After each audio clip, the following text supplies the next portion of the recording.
हमारी माताओं बहनों का, आवाज़ थोड़ा बढ़ा दीजिए, आवाज़ कहीं बढ़ाने के लिए।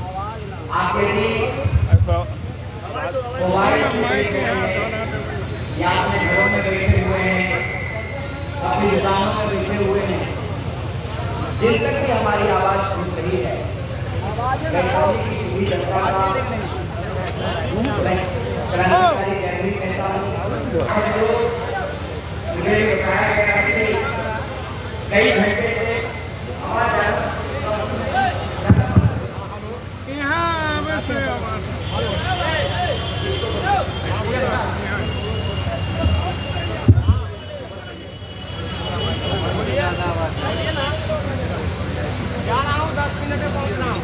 मुझे बताया गया कि आप लोग काफी देर से इंतजार कर रहे हैं, तो मैं आपसे क्षमा प्रार्थी हूँ कि जून की गर्मी में, हालांकि आज मौसम थोड़ा ठीक हो गया है, आज थोड़ी हवा चल रही है। मैं बेगूसराय की तरफ से आ रहा हूँ, उधर थोड़ी बारिश भी हुई। इतनी गर्मी में आप सब लोग इतनी देरी से इंतजार कर रहे हैं, इसके लिए मैं आपसे क्षमा चाहता हूँ। और अब मैं बिना किसी देरी के आपसे दो चार बात करना चाहता हूँ। इसीलिए मंच पे जो हमारे साथी उपस्थित हैं, मैं अलग अलग उनका नाम नहीं ले रहा, क्या मैं ठीक है, हम इकट्ठे जो है मंच को प्रणाम कर लेते हैं और सीधे आप जनता से दो चार बात करना चाहते हैं। सबसे पहली बात तो ये कि आज जब वैशाली में, केसरी में सामाजिक न्याय संवाद हो रहा है, पहला सवाल ये है कि इसकी जरूरत क्या है, इसकी क्या जरूरत है, क्यों सामाजिक न्याय की बात हो रही है, क्या इस देश में सामाजिक न्याय की जरूरत है, क्या इस पे बात होनी चाहिए। मुझे लगता है, ये मेरी राय है और हमारी पार्टी कांग्रेस पार्टी को लगता है, हमारे नेता मल्लिकार्जुन खड़गे जी और राहुल गांधी जी को लगता है कि सामाजिक न्याय के बिना देश को हम लोग इकट्ठा और एकजुट नहीं रखता।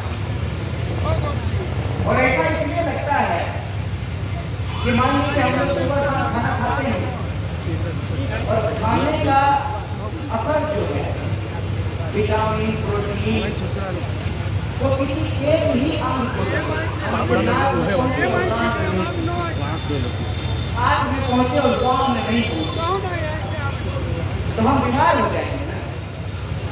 मान लीजिए हमारी नाक बहुत लंबी हो जाए और हमारा पैर छोटा हो जाए, या हमारी टांग बहुत लंबी हो जाए और हमारा हाथ छोटा हो जाए, तो ये स्वस्थ होने की कोई निशानी नहीं है।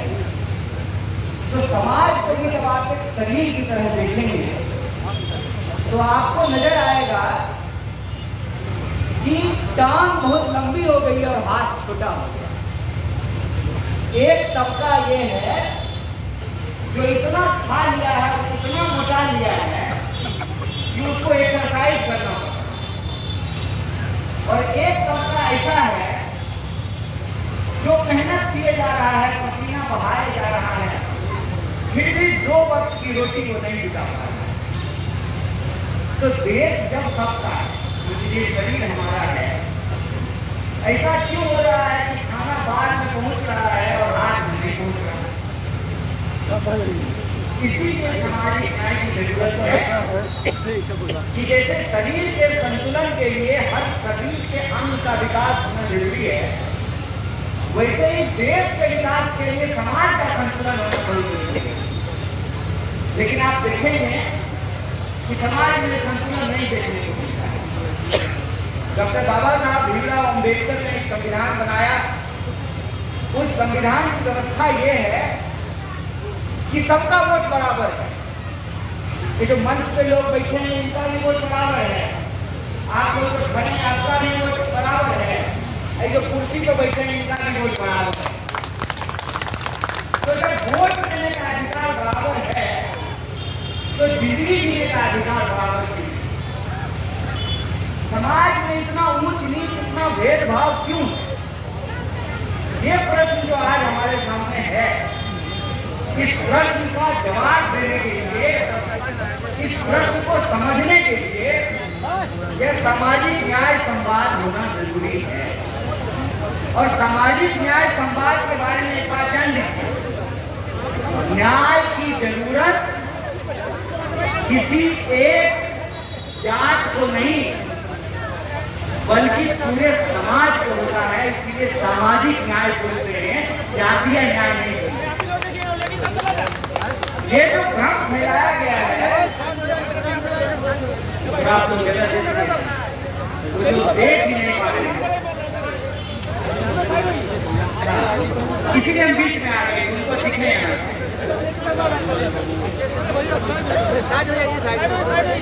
हमने कहा कि सामाजिक न्याय की जरूरत पूरे समाज को होता है, जैसे खाने की जरूरत पूरे शरीर को होता है, वैसे ही सामाजिक न्याय की जरूरत पूरे समाज को होता है। सामाजिक न्याय की जरूरत अगर पूरे समाज को नहीं होता तो आज हम लोग जो है जातीय न्याय संवाद कर रहे होते। सामाजिक न्याय संवाद क्यों कर रहे हैं? सामाजिक न्याय संवाद इसलिए कर रहे हैं कि न्याय की जरूरत तब आपको समझ में आएगी जब आपको अन्याय समझ में आएगा। तो न्याय समझने के लिए अन्याय समझना पड़ेगा। तो समाज में अन्याय किस नाम पर होता है? समाज में अन्याय होता है धर्म के आधार पर, समाज में अन्याय होता है जात के आधार पर, और समाज में अन्याय होता है औकात के आधार पर। समाज में अन्याय होता है धर्म के आधार पर, समाज में अन्याय होता है जात के आधार पर, समाज में अन्याय होता है औकात के आधार पर, और समाज में अन्याय होता है औरत मर्द को देख कर।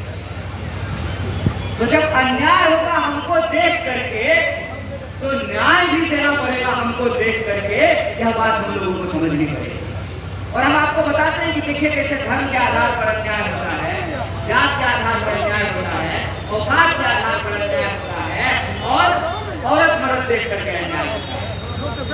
जात के आधार पर अन्याय ऐसे होता है कि जब वोट आएगा तो कहेंगे कि हम सब हिंदू हैं, ठीक?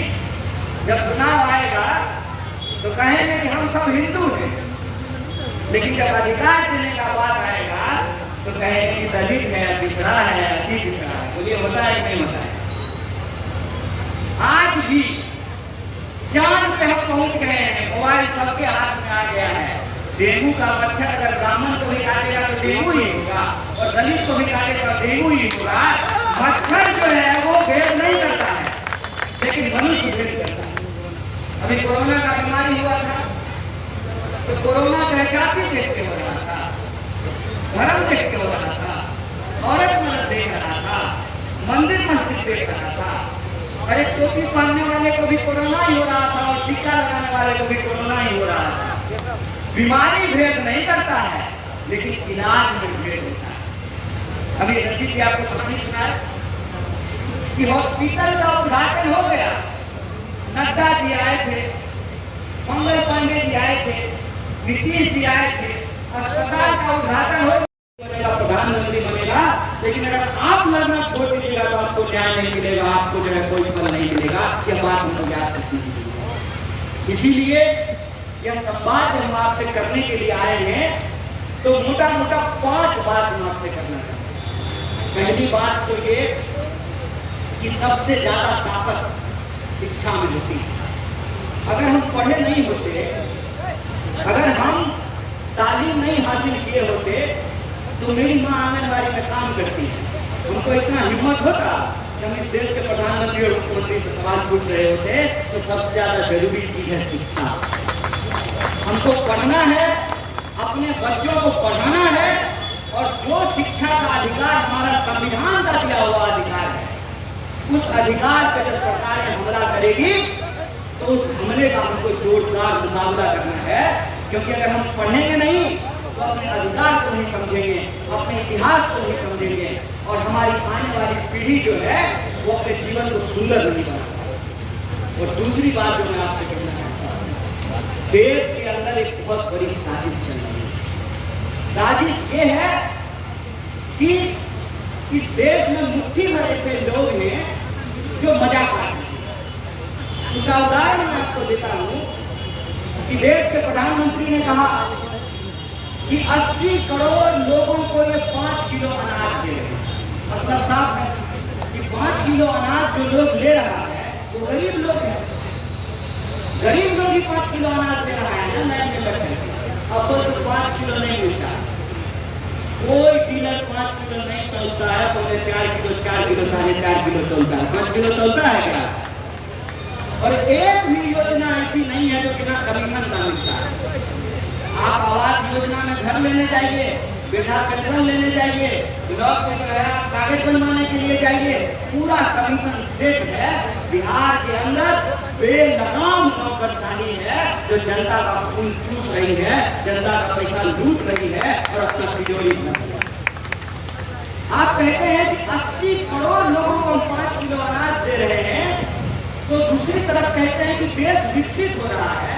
अरे भैया, देश विकसित हो रहा है तो ये 80 करोड़ लोग कौन है जो 5 किलो अनाज लेने के लिए लाइनों में लगे हुए हैं? इसका मतलब देश का विकास नहीं हो रहा है, प्रधानमंत्री का 2-4 दोस्त का विकास हो रहा है। यह खेल हम लोगों को समझना पड़ेगा। हम लोगों को यह समझना पड़ेगा कि देश का विकास अगर हो रहा होता सबका बराबर, तो 80 करोड़ लोग 5 किलो अनाज लेने के लिए लाइन में लगा हुआ है। और प्रधानमंत्री का जो दोस्त है उसका बेटा का ब्याह हुआ जो चिड़ियाघर खोला, अब तो उसको खुद ही उसमें रहना चाहिए। वो जो चिड़ियाघर खोला है जिसको देखने के लिए प्रधानमंत्री गए थे, उसके बेटा के ब्याह में 5,000 करोड़ रुपया खर्च हुआ। 5,000 करोड़। इस देश की 80% आबादी, 100 में 80 लोग, 5,000 रुपया भी उसकी आमदनी नहीं है। और इस देश का एक अमीर आदमी है, एक अमीर आदमी जो अपने बेटा के ब्याह में 5,000 करोड़ रुपया खर्च करता है। बताइए, संविधान उसके बच्चा को और हमारे बच्चा को बराबर बनाया। संविधान ने हवाई जहाज को उड़ने वाला और जूता सुनने वाले के बच्चा को बराबर बनाया, लेकिन यह संविधान का शपथ लेने वाले जो नेता लोग हैं, बेईमानी करके उसके बेटा और हमारे बच्चे के बीच में कितना बड़ा विभेद पैदा कर दिया है। इसीलिए जब 5 साल में चुनाव हो, 5 किलो अनाज, 5,000 की आमदनी और 5,000 करोड़ का बेटा का ब्याह और 5 साल में चुनाव, इस बात को हमको याद रखना कि 5 साल में चुनाव इसीलिए होता है। डॉक्टर बाबा साहब भीमराव अम्बेडकर ने यह संविधान इसीलिए बनाया है कि 5 साल में इनका हिसाब हमको लेना चाहिए। देखिए, अगर हमको संविधान में वोट देने का अधिकार नहीं होता, अगर रानी के पेट से अगर राजा पैदा हो रहा होता, तो आज भी हमारे घर में नहीं आते, हमारी गलियों में नहीं आते, हमारे मोहल्ले में नहीं आते, हमारे गांव में आकर के हाथ जोड़ करके हमसे वोट मांगने के लिए नहीं आते। ये वोट का अधिकार है कि 5 साल में ही सही इनको अपनी चमचमाती हुई कार और चमचमाता हुआ मुंह पे लगा हुआ पाउडर लेकर के हमारे गांव में आना पड़ता और वोट मांगना पड़ता है। ये वोट की ताकत है। 5 साल में जब चुनाव होगा, मैं खास करके अपनी माताओं को कहना चाहता हूँ, माता जी रोटी बनाते हैं क्या? रोटी को अगर 5 मिनट नहीं पलटिएगा तो क्या होगा? रोटी का जल जाएगा ना। जब तक रोटी समय पर नहीं पलटते हैं तो रोटी फूलता है, रोटी कच्चा रह जाता है, रोटी जल जाता है। 20 साल से आप बिहार में रोटी नहीं पलटे हैं, इस बार मौका है, आप बिहार में रोटी पलट दीजिए। और जब आप रोटी पलटते रहिएगा, तो जो नेताजी सब लोग बैठे हैं ना, ये हिसाब किताब में रहेगा। इनके मन में अगर आपका डर रहेगा ना, तो ये हिसाब किताब में रहेगा। जब ये चोरी करने लगेंगे तो ये आपका चेहरा इनके दिमाग में आएगा कि भाई ज्यादा मत चढ़ाओ, जनता देख लेगी, अगला बार वोट मांगने आओगे तो झाड़ू मार करके भगाएगी। आपका डर इनको होना जरूरी है। इसीलिए हम आपसे जब सामाजिक न्याय संवाद करने के लिए आए हैं तो हमारा एक ही मुद्दा है, नेता लोग अपने बाल बच्चा को नेता बनाना चाहते हैं।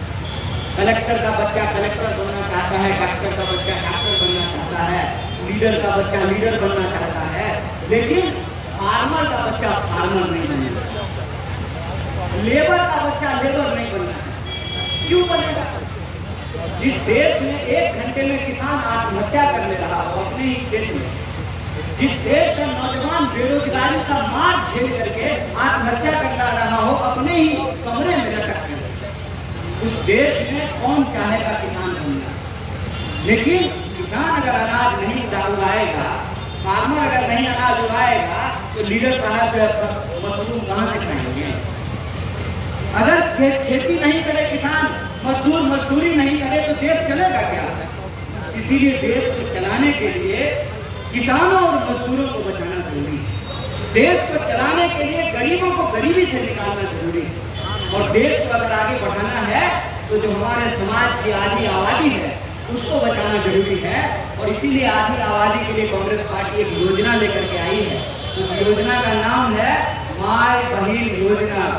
अगर इस बार आप रोटी पलटिएगा, बोलिए पलटिएगा, पक्का पक्का ना, हंस रही है माता जी।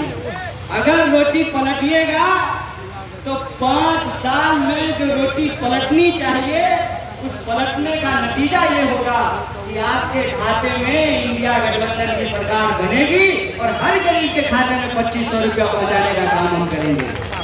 हम बार बार कह रहे हैं कि अगर हमारी आबादी 70% है, अगर हमारी आबादी 65% है, तो 50% आरक्षण की सीमा को हटाना पड़ेगा। यह कांग्रेस पार्टी का घोषणा है। और इसीलिए राहुल गांधी ने कहा कि जितना जोर लगाना है जोर लगा लीजिए, जाति जनगणना होगा, समाज का एक्सरे होगा और 50% की सीमा को हम उठा करके फेंक देंगे।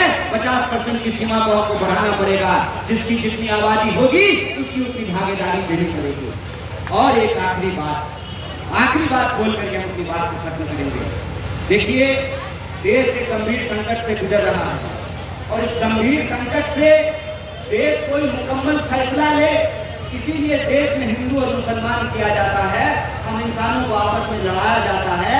हमारे पुरखे एक साथ रहे हैं, इसी मिट्टी पे कोई दफन होता है, कोई जलाया जाता है, कोई सदमे में सर झुकाता है, कोई हाथ जोड़ करके ईश्वर को प्रणाम करता है। हमारा देश वो है जिसमें गांधी कहते थे, रघुपति राघव राजा राम, पतित पावन सीताराम, ईश्वर अल्लाह तेरो नाम, सबको सम्मति दे भगवान। जो दीन धर्म समझता है वो जानता है कि हर मनुष्य के भीतर ईश्वर का निवास होता है। हाथ में तलवार लेकर के धर्म की रक्षा नहीं की जा सकती है। दिल में करुणा लेकर के, दया लेकर के धर्म की रक्षा की जा सकती है। जिसके भीतर मानवता नहीं है वो इंसान नहीं है। जिसके भीतर दया नहीं है वो इंसान नहीं है। जिसके पीछे करुणा नहीं है, ममता नहीं है, वो इंसान नहीं है। और जो इंसान को इंसान से लड़ाए वो इंसान नहीं, वो हैवान है। इन हैवानों को जवाब देने की जरूरत है, इन दंगाइयों को जवाब देने की जरूरत है।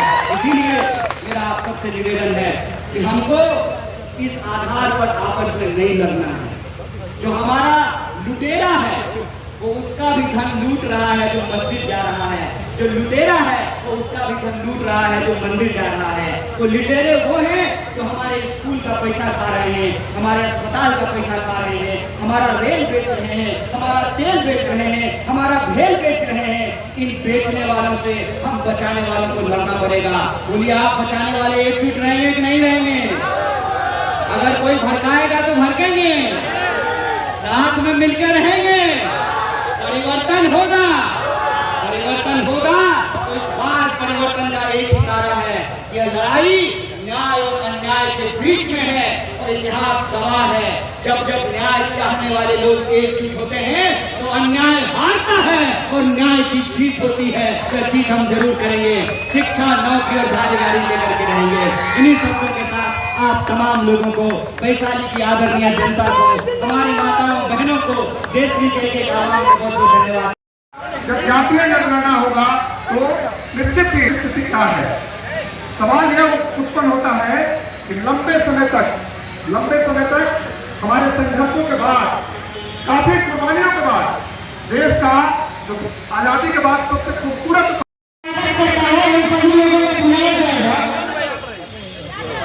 ठीक है।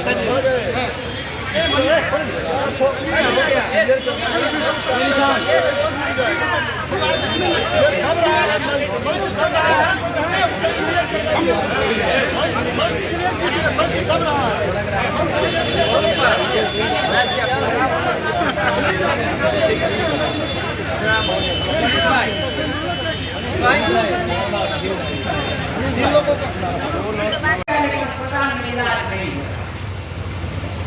कोरोना सबको हो रहा था, ऑक्सीजन सिलेंडर सबको नहीं मिला, डेंगू सबको होता है, लेकिन पानी का बोतल सबको चढ़ने के लिए अस्पताल में नहीं मिलता। तो जात के आधार पर अन्याय होता है, धर्म के आधार पर अन्याय होता है, औरत मर्द के आधार पर अन्याय होता है, और औकात के आधार पर भी अन्याय होता है।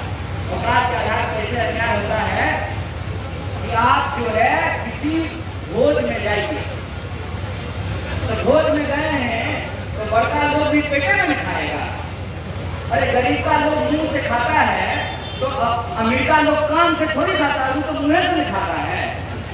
उसको भी चोट लगता है, आंखें से आंसू निकलता है, हमको भी चोट लगता है, आंखें से आंसू निकलता है। हम भी दुए टांग पर खड़ा है, वो भी दुए टांग पे खड़ा होता है।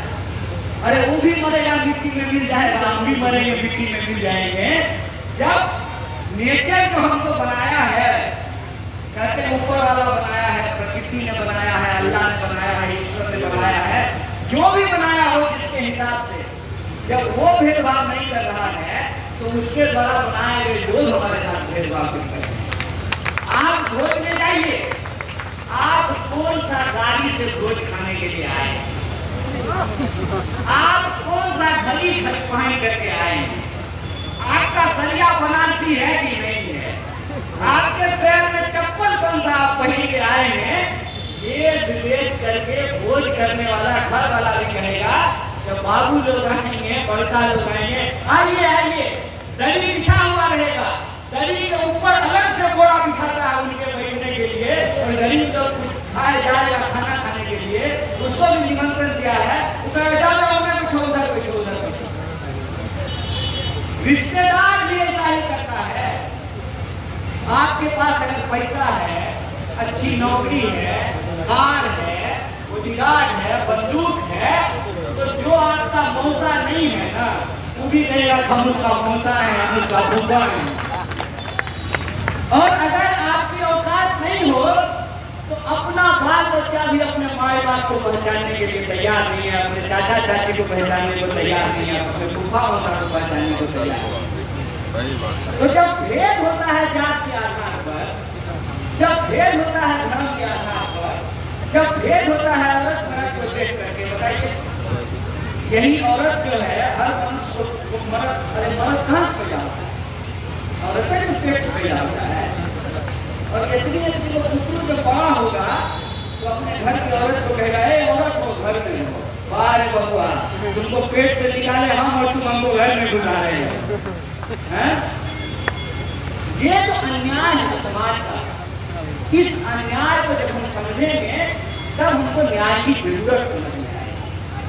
और न्याय की जरूरत ऐसा नहीं है कि हमको आज समझ में आ रही, इस देश में एक परंपरा रही है। अगर इस देश में अन्याय करने का इतिहास है तो न्याय के लिए लड़ने का भी इतिहास है। इस देश में अगर ऊंच नीच और छुआछूत करने का इतिहास,